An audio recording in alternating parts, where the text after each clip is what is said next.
Hello friends, welcome to Flori's kitchen A to Z. இப்போ நான் சமைக்க போறது இந்த கொரோனா டைம்ல எடுத்துக்கக்கூடிய 2 கஷாயம் தான் செய்ய போறேன். இது நல்ல ஒரு நோய் எதிர்ப்பு சக்தியை கூட்டக்கூடிய ஒரு கஷாயம். இதை வாரத்துக்கு 2 வாட்டி 3 வாட்டி எடுத்துக்கலாம். நல்ல ஒரு ரிசல்ட் கிடைக்கும். இப்போ நம்ம செய்ய ஆரம்பிச்சிடலாம் வாங்க. ஃபர்ஸ்ட் ஒரு பாத்திரத்துல 1 கப் தண்ணி ஊத்தி வச்சிருக்கேன். அதுல 1 ஸ்பூன் மிளகை இடிச்சு வச்சிருக்கேன். அதுல போட்டுக்கலாம். 1 ஸ்பூன் சீரகம் போட்டுக்கலாம். 1 துண்டு இஞ்ச நசுக்கி வச்சிருக்கேன். இந்த மாதிரி அதுல போட்டுக்கலாம். ஒரு 1/4 வாசி லெமனை கட் பண்ணி வச்சிருக்கேன். இதை அப்படியே தோலோடவே போட்டுடணும்.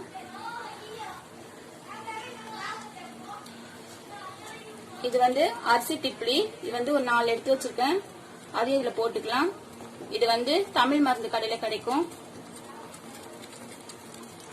அடுத்து 4 வெத்தலை எடுத்து வச்சிருக்கேன்.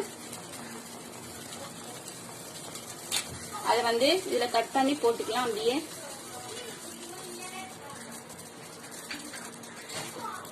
அடுத்து 1/4 டீஸ்பூன் மஞ்சள் தூள் போட்டுக்குவோம். இது எல்லாமே எல்லாம் ஒன்னா சேர்ந்து நல்லா கொதி வரணும். கொதி வந்தோடனே சிம்ல வச்சுட்டு 5 நிமிஷம் வச்சுட்டு அப்புறமாட்டு நம்ம ஆஃப் பண்ணிக்கலாம்.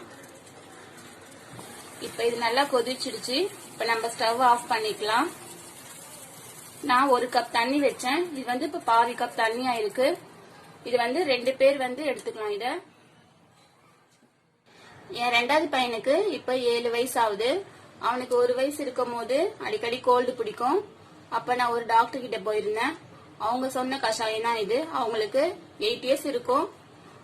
அத அப்பெல்லாம் நான் பெருசா எடுத்துக்கல. அப்புறம் 1 வருஷம் கழிச்சு நானே அவங்க சொன்ன கஷாயத்தை அடிக்கடி போட்டு பசங்களுக்கு கொடுப்பேன். அது நல்ல ரிசல்ட் கொடுத்துருக்கு. அதை நான் இப்ப வரைக்கும் ஃபாலோ பண்ணிட்டு வரேன்.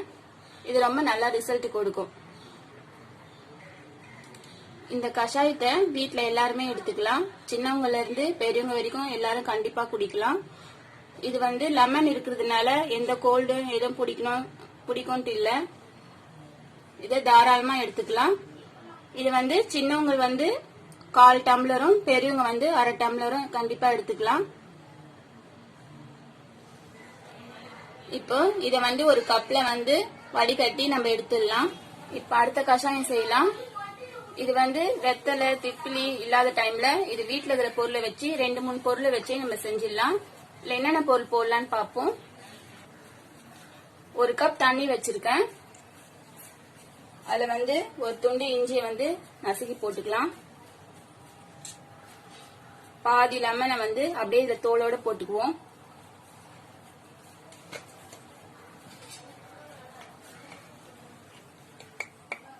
கால் டீஸ்பூன் மஞ்சள் தூள் போட்டுக்குவோம். இவ்வளவுதான் இதுக்கு தேவையான பொருட்கள். இப்போ இது நல்லா கொதி வந்த பிறகு சிம்ல வச்சுக்கலாம். சிம்ல வச்சுட்டு 5 நிமிஷம் கழிச்சு இதை ஆஃப் பண்ணிக்கலாம். இது நல்லா கொதி வந்துடுச்சு. இப்ப நம்ம ஸ்டவ் ஆஃப் பண்ணிக்கலாம். இதுல 2-3 லவங்கம் நான் போட்டிருக்கேன். இது நான் சொல்ல மறந்துட்டேன். நீங்க சேர்த்துக்குங்க. இப்ப இதை நம்ம வடிகட்டி எடுத்துக்கலாம். அவ்வளவுதான், 2 கஷாயம் ரெடி ஆயிடுச்சு. இதை எடுத்துக்கும் போது தேன் இல்லைன்னா நாட்டு சக்கரை போட்டு எடுத்துக்கலாம். சுகர் இருக்கிறவங்க அவாய்ட் பண்ணிடலாம். இந்த வீடியோ உங்களுக்கு பிடிச்சிருந்தா எல்லாருக்கும் ஷேர் பண்ணுங்க. ஃப்ளோரிஸ் கிச்சன் A to Z க்கு சப்ஸ்கிரைப் பண்ணுங்க. பக்கத்துல பெல் பட்டனை கிளிக் பண்ணுங்க.